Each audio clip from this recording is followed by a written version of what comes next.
Hello everyone, welcome to online AD classes. तो आज 27 जनवरी है और आज आरआरबी एनटीपीसी का एग्ज़ाम था, जिसका फर्स्ट शिफ्ट का पेपर का क्वेश्चन आ चुका है। जिसमें अगर क्वेश्चन की अगर लेवल की बात करें तो जीएस और जीए काफ़ी ज़्यादा इजी था। क्वेश्चन काफ़ी रिपीट वाले क्वेश्चन आए तो जिससे पहले पूछे जा चुके हैं, और इससे पहले 25 जनवरी को जो पूछा गया था वो भी इसमें पूछा गया है। तो आइए क्वेश्चन देख लेते हैं।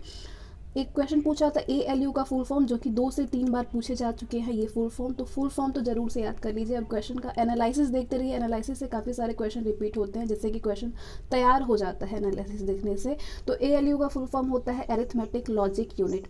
एक क्वेश्चन था कि संघाई कॉरपोरेशन का गठन कब हुआ था। तो SCO का गठन हुआ था 2001 में। जिन लोगों ने 2001 पे पिक किया होगा उनका राइट आंसर होगा ये।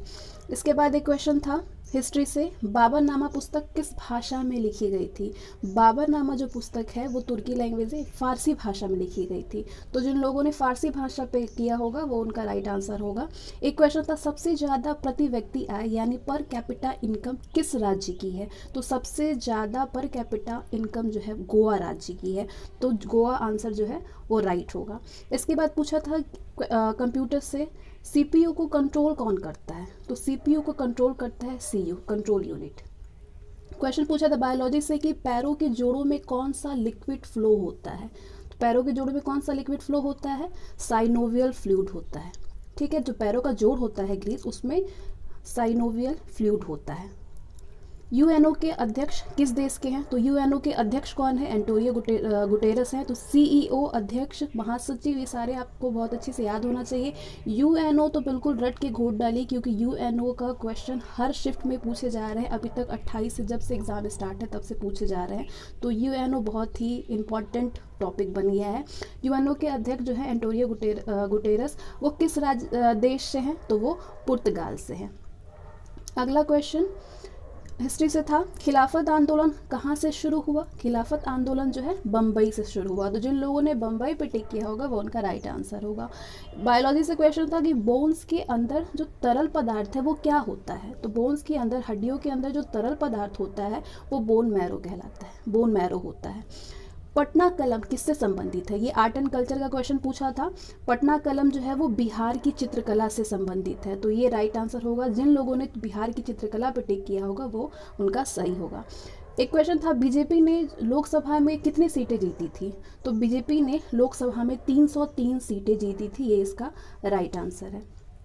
अगला क्वेश्चन, संघ और राज्यों के बीच संबंध जो है वो किस अनुसूची में शामिल है। तो संघ और राज्यों का जो संबंध है वो 8वीं अनुसूची में शामिल है। तो 8वीं अनुसूची जो है ये राइट आंसर है। एक क्वेश्चन था मणिक रत्न किससे संबंधित है। तो मणिक रत्न अगर पूछा था तो मणिक रत्न जो है वो रूबी से संबंधित है। और मणिक रत्न का जो अयस्क है वो क्या है। तो अयस्क जो है वो कोरंडम है। ठीक है, तो इससे कितने क्वेश्चन बन गए। तो एक तो मणिक रत्न किससे कहते हैं, रूबी को कहते हैं, और इसके अयस्क है कोरंडम।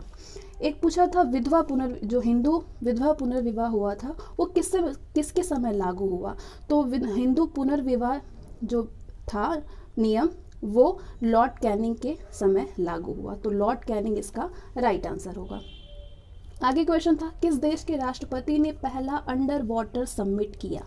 मालदीव के राष्ट्रपति ने पहला अंडर वाटर सबमिट किया। आगे क्वेश्चन पूछा था मंदिर से रिलेटेड, लिंगराज मंदिर जो है जो भुवनेश्वर में है वो किस शैली से बनी हुई है।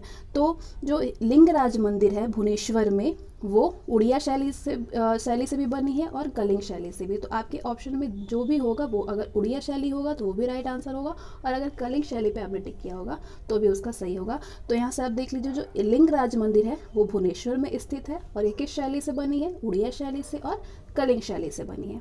अगला क्वेश्चन योजना से रिलेटेड था, अंत्योदय योजना के तहत चावल कितने रुपए किलो मिलता है। तो ये काफ़ी इंपॉर्टेंट है। अंत्योदय योजना के तहत जो चावल जो है वो 3 रुपये प्रति किलोग्राम मिलता है।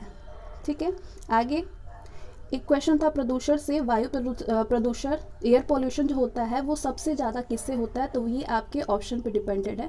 तो ऑप्शन के हिसाब से आप देख लीजिएगा कि जो भी होगा वो उसका राइट आंसर होगा। एक क्वेश्चन था प्लैनेट का, किस प्लैनेट पर स्थल नहीं पाया जाता है। तो नेपच्यून में स्थल नहीं पाया जाता है, ये इसका राइट आंसर होगा। जिन लोगों ने नेपच्यून पे टिक किया होगा वो करेक्ट होगा।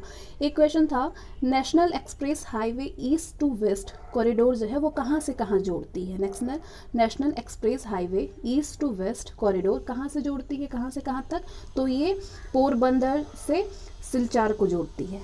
ठीक है, ये इसका राइट आंसर होगा।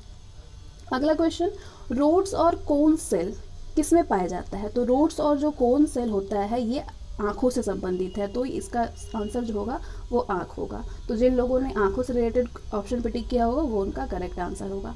अगला क्वेश्चन, केंद्र व राज्य के बीच शक्ति के वितरण के लिए कौन सी आयोग बनाई गई है। तो केंद्र और राज्यों के बीच शक्ति के वितरण के लिए सरकारिया आयोग बनाई गई है। सरकारिया आयोग, ये इसका राइट आंसर होगा। जिन लोगों ने इस पर टिक किया होगा वो बिल्कुल सही आंसर है। अब पूछा था योजना से रिलेटेड 2 क्वेश्चन पूछे गए, एक तो अंत्योदय योजना पूछा गया और एक पूछा गया था कि क्राई योजना किससे संबंधित है। तो क्राई जो है ये आपको समझ में आ रहा है कि बच्चों से रिलेटेड है, इसका मतलब कि शिशु से संबंधित है। क्राई योजना किससे संबंधित है, शिशु से संबंधित है। एक क्वेश्चन पूछा था 1929 में 1929 में असेंबली में बम किसने फेंका था। तो ये आप इससे पहले जो 25 को भी फर्स्ट शिफ्ट में जो पेपर हुआ था उसमें भी ये क्वेश्चन पूछा था और ये आज भी पूछा गया है, तो ये फिर पूछा जा सकता है, तो ये काफ़ी इंपॉर्टेंट है। तो जिन लोगों ने एनालिसिस देखा होगा वो तो ऐसे ही क्वेश्चन प्रेडिक्ट कर सकते हैं, ऐसे ही क्वेश्चन याद हो जाते हैं। तो 1929 में असेंबली में 2 लोगों ने बम फेंका था, भगत सिंह ने फेंका था और बटुकेश्वर दत्त ने फेंका था। तो ऑप्शन में इनका होगा तो ये भी सही है, इनका नाम दिया होगा तो ये भी सही है, और दोनों दिया हो तो दोनों ही सही है। आगे पूछा था स्पैम किससे संबंधित है। तो स्पैम जो है वो ईमेल से संबंधित है, ईमेल इसका राइट आंसर होगा। एक पूछा था कि नीति आयोग द्वारा शिशु मृत्यु दर 2016 में कितना जारी किया गया। तो इसका एग्जैक्ट आंकड़ा जो है वो मुझे नहीं मालूम, तो जिन लोगों को मालूम होगा वो कमेंट करके बता सकते हैं, और जिन लोगों ने इसका किया होगा वो उनका राइट आंसर होगा। एक क्वेश्चन मिशन से पूछा था कि मिशन शक्ति क्या है। तो मिशन शक्ति जो है ये एंटी सैटेलाइट वेपन है। ठीक है, मिशन शक्ति क्या है, एंटी सैटेलाइट वेपन है। पुलित्जर पुरस्कार किस विश्वविद्यालय द्वारा ऑर्गेनाइज की जाती है। पुलित्जर पुरस्कार जो है ये कोलंबिया यूनिवर्सिटी द्वारा ऑर्गेनाइज की जाती है। एक क्वेश्चन पूछा था कि 50 ओवर वाला जो क्रिकेट होता है ओडीआई वो कब शुरू हुआ था। तो 50 ओवर वाली क्रिकेट ओडीआई जो है 1977 में 1977 में शुरू हुआ था। ठीक है, तो ये जीके जो था जीके जीएस बहुत ही ज़्यादा इजी पूछा था और काफ़ी रिपीटेड भी क्वेश्चन थे, जैसा कि आप लोगों ने देखा कंप्यूटर से, हिस्ट्री से कितने सारे क्वेश्चन, योजना से रिलेटेड काफ़ी क्वेश्चन पूछ रहे हैं। योजना को आप ज़रूर से देखिए, मैंने डाल रखा है योजना से रिलेटेड वीडियो, उसको आप अगर देख लेंगे तो आपके सारे कॉन्सेप्ट जो है वो क्लियर हो जाएंगे।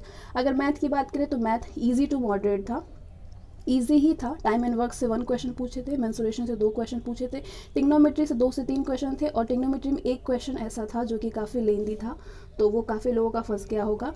रेशियो से 1 से 2 क्वेश्चन पूछे थे, एलसीएम एचसीएफ से 2 क्वेश्चन पूछा गया था, टाइम स्पीड एंड डिस्टेंस से 1 से 2 क्वेश्चन पूछे गए थे, ज्योमेट्री से 1 क्वेश्चन आया था, सिंप्लीफिकेशन और बॉड मास से 4 से 5 क्वेश्चन पूछे थे, सबसे ज़्यादा देखने को मिले थे। मीन मीडियन मोड से 1 क्वेश्चन पूछा था, और सिंपल इंटरेस्ट कंपाउंड इंटरेस्ट से 3 क्वेश्चन पूछे गए थे, एवरेज से 1 क्वेश्चन था एवरेज से, नंबर सिस्टम से 1 से 2 क्वेश्चन पूछे गए थे, डीआई से 3 क्वेश्चन पूछे थे जिसमें कि पाई चार्ट भी पूछा गया था डेटा इंटरप्रिटेशन में। इसके बाद अगर रीजनिंग की बात करें तो रीजनिंग बहुत ही इजी पूछा था, सिलोगिज्म से 3 से 4 क्वेश्चन पूछे थे, कथन निष्कर्ष से 2 से 3 क्वेश्चन आया था, कोडिंग डिकोडिंग से सबसे ज़्यादा क्वेश्चन बन रहे हैं, हर शिफ्ट में बन रहे हैं, तो कोडिंग डिकोडिंग से ज़रूर से आप पढ़ लीजिए, 4 क्वेश्चन पूछा गया था, सीरीज से 3 से 4 क्वेश्चन आए थे, वेन डायग्राम से 2 क्वेश्चन पूछे गए थे, इसके बाद अल्फ़ाबेटिकल से 2 क्वेश्चन पूछे गए थे, ब्लड रिलेशन से 3 क्वेश्चन पूछे गए थे, और एनालॉगस से 1 से 2 क्वेश्चन पूछे गए थे।